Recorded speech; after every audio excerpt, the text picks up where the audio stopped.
Welcome to my channel. Nandito ulit tayo ngayon mga kaibigan para sa isang unboxing, build at saka review. So, yung request nyo po sa akin kanina or before na maglabas ako ng worth 50k build,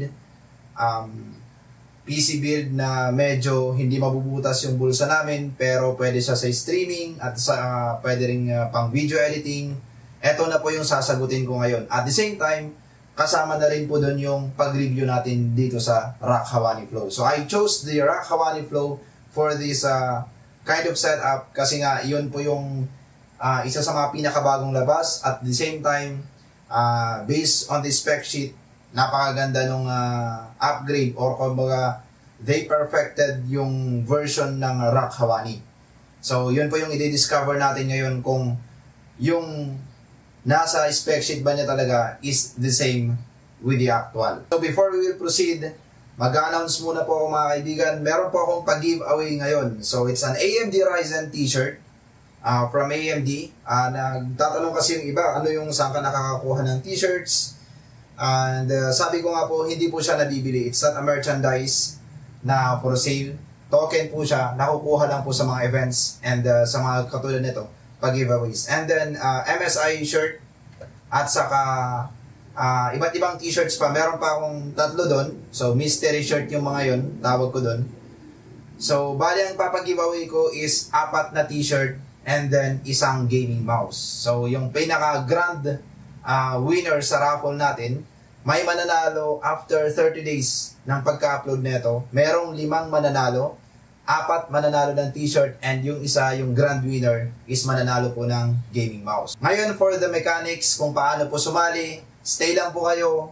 Sa end ng video, sasabihin ko po sa inyo yung step by step kung paano sumali. To start the discussion about this Rock Hawani Flow and the build, papakita ko muna kung paano ko ginawa, paano ko inassemble. At the same time, konting pasilip on the performance ng casing. Since this is more on the Rock Hawani Flow review, bali ang highlight po ng build natin is will be more on the airflow performance, kung gaano ba ka-effective ang pagpili natin dito sa Rock Hawani Flow. So if you will be choosing Rock Hawani Flow, is it really the best choice for the bang for the buck chassis para sa mga ganitong build na worth 50k more or less? Okay? It was at this moment he knew. He fucked up.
that's it guys. Nakita nyo na siguro yung malaking improvement, sobrang laking improvement.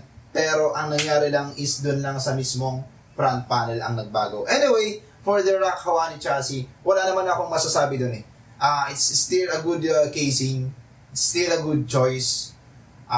Kanya-kanyang taste na lang if you will be going Rock Hawani or Rock Hawani Flow. Pero in terms of performance, syempre, dito medyo nagkakaroon ng malaking difference or significant difference. Kasi yung Rock Hawani Flow, mas maganda na yung placement ng front panel. So this is the front panel. Tinanggal ko po yung tempered glass, smoke, pero hindi siya ganun ka dark.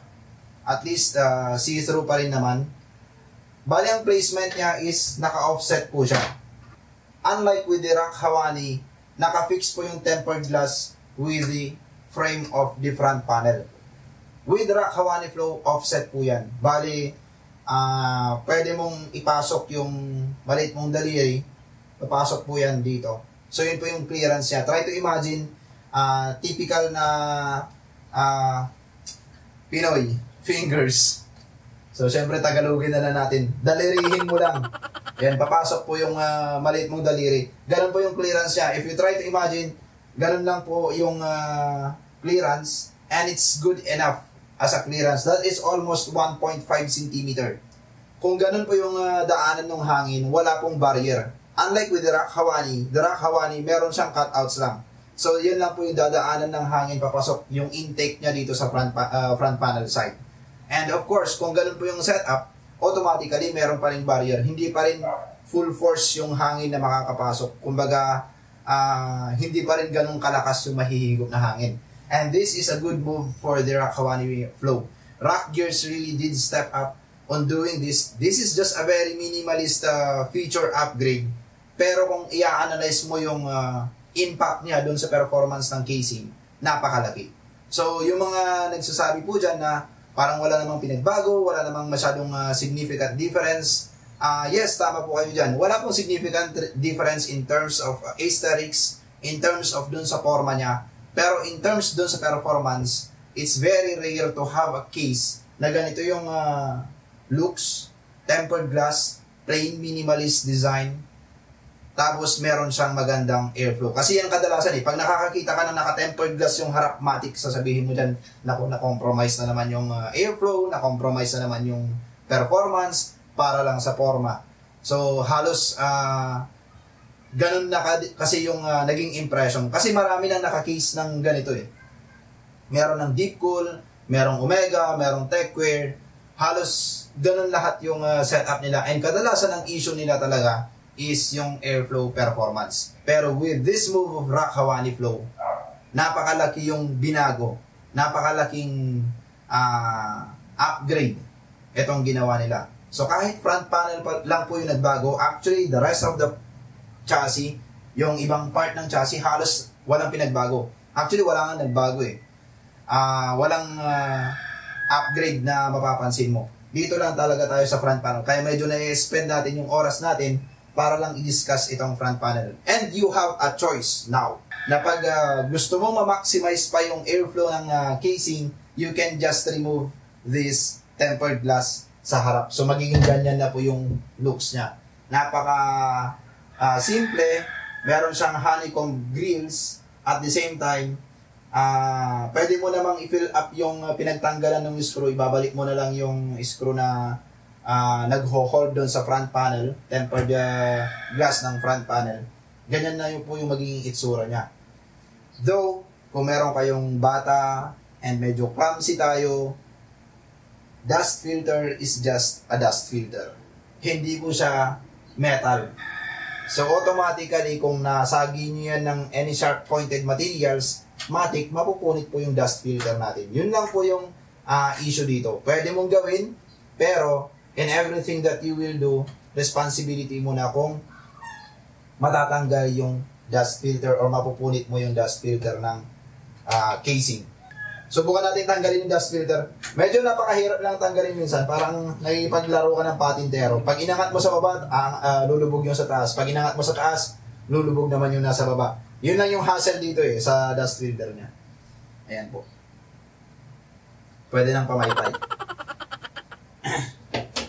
Sa taas, syempre, a magnetic dust filter dito sa taas. The usual. Now, proceed tayo dun sa build. The build is loaded with an AMD Ryzen 5 2600 for the processor. Bakit yun yung processor na ginamit ko? It's the bang for the buck processor. The best na pwede mong makuha na kaya niyang mag-stream. Hindi lang kaya, kundi talagang one of the best para sa streaming na at price point na hindi ka masyadong medyo duduguin in terms of funds. Now for the motherboard, I chose the Gigabyte Aorus B450 Elite. So mura po kasi, nasa more or less 6,000 lang po yan. And then for the video card, of course, the GTX 1660 Ti. So hindi na ako nag-step doon sa RTX 2060 kasi ray tracing lang naman yung pinag-uusapan doon. And medyo mabibigatan na at lalampas na talaga tayo dun sa budget na 50K. Plus, the GTX, the NVIDIA released rumor na kung ano yung feature ngayon na pwede nating matake advantage sa mga RTX users, it will be the same feature na rin na ma-take advantage ng mga naka-GTX users. Pero syempre, there's still a difference in terms of performance. Pero kung features lang yung habol mo dati, for the RTX side, then I think you can just settle down, lalo na kung gipit tayo sa budget or medyo may limitation yung budget natin with a GTX 1660 Ti. And then for the power supply, 750 watts from Gambias. Nakita nyo naman po siguro yung harap, RGB concept. So parang kumbaga, iti-tailor na lang din natin na lahat RGB. So we tried to look for an alternative na medyo hindi mabigat sa bulsa. So I found na merong Gambias GTX, Gambias power supply na naka-RGB fans. And then meron din tayong Gambias AIO cooler na naka-RGB fans. At the same time, yung CPU block niya and pump is naka-RGB na rin po. Actually, if you will look closely and pansinin niyo po yung mga Gambias designs, medyo may hawig siya sa mga thermal tape. From the AIO to the power supply to the fan, halos medyo hawig siya sa mga products ni Thermaltake. Anyway, sa panahon ngayon, hindi na natin maiwasan yan. Pero bilang mga end users, huwag po kayong magalit kung may mga ganyang cases for the competition kasi tayo rin mga end users yung makikinabang dyan eh. If there's no competition in the market, magkakaroon ng monopoly, automatically, may rights silang mag-dictate kung ano yung pricing na gusto nila. Pero if there's a competition, magkakaroon ng paligsahan, pababaan ng presyo, pagandahan ng features, yan po yung mangyayari sa market natin. And all of those advantage na maibibigay nun will be mapupunta sa ating mga end users. So sa ating mga end users makikinabang. Kaya kung may mga nakikita kayong ganyan, hayaan nyo lang sila. It's up to you to decide na lang kung ano yung gusto nyo based on your taste and then kung ano yung gusto nyong piliin. Basta hayaan nyo lang na may competition. Huwag na lang nating pansinin yung mga yan. Kasi tayo lang din yung makikinabang. And then, for the RAM, pinili ko naman yung G-Skills 16GB Trident Z. So, nag-16GB ako dyan. Inabang ko lang po na at least kahit paano until next month, it will be the same na 50K build po itong ginawa natin. Pero as of now, actually more than 50K po siya. Pero as time goes by, kasi parang kumbaga, every week or every month, nagkakaroon ng konting price drop, lalo na sa mga may flash memory components. Kaya inabang ko na naka 16GB of RAM kasi parang predicted ko or medyo nakikita ko na ang mangyayari is magda-drop din yung mga pricing ng mga RAMs. SSD 120GB and for the hard drive 1TB. Okay, yan po yung ginawa natin for the 50K build. The performance na nakita nyo naman po siguro sa video kanina, the video card is just running from 60 to 70 in-game. And then for the processor, nasa 50 to 60 naman in-game. So, yun po yung nakita nating performance nila with those AIO cooler and fans ng chassis. Ngayon, pwede nyo sabihin, ba't ang taas? Parang hindi yata tama. Always consider na nasa tropical country po tayo. So, ang ginawa ko po is walang aircon, walang electric fan. As is lang po na yung ambient temperature ng room is nasa 25 to 30.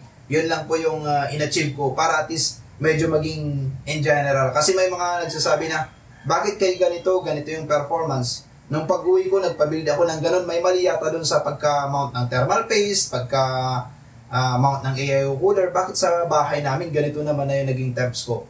So, napag-isipan ko doon na parang I think may mali kasi yata eh.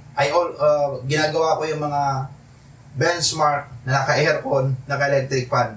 That is the reason why sinadya ko na nasa 25 to 30 yung ambient temperature or yung room temperature ko para kahit paano naka-set up siya sa tropical country benchmark. So, tropical po tayo. Medyo hindi naman po ganun kainit sa atin, pero hindi rin po ganun kalamig sa atin. Now, lastly, syempre yung casing natin, Rock Hawani Flow yung ginamit natin. It's not because ito yung pinakabago. Syempre, bago siya. Maganda na siya yung kunin natin. Pangalawa doon is maganda yung airflow niya. Lalong-lalo na sa mga naghahanap ng minimalist design, tempered glass, front panel. Maganda po siyang option kasi maganda rin yung airflow. Hindi na compromise yung airflow para lang ma-achieve yung ganong aesthetics. And pangatlo, ang pinakadahilan is syempre dahil murang casing siya. Why? Kung hindi tayo nag-settle down with Rock Hawani Flow or any kind of a bang for the buck chassis, automatically yung 50K build natin, hindi siya 50K build ngayon. Maybe nasa around 60 or more pa kung sakasakaling hindi tayo pumili din ng mga Gamdias, AIO at saka power supply. Kasi ang dahilan kasi niyan, pag nasa 50K build ka, yung budget mo is you always should maximize it para sa performance. I always advise na pag may limitations yung budget at hindi pa naman to umaabot ng mga 70 or 80 or 100, crucial part itong 50K, dapat ma-maximize mo yung budget mo para sa mga components na makakapekto talaga at makakatulong talaga in terms of doon sa performance para doon sa kung saan natin gagamitin, kung gaming man yan, live streaming, or video editing. Now overall, for the 50K build, this is one of your options. Marami pa po tayong option, marami pa po tayong choices. Pero depende na lang sa inyo kung ano yung mas ipa-priority nyo. If you will be going for a higher processor, lower video card, kasi pang video editing, or you will be going for a higher video card and lower processor. If you will be going for a better chassis, better peripherals, or better accessories, fans, or better power supply, choice nyo na po yun.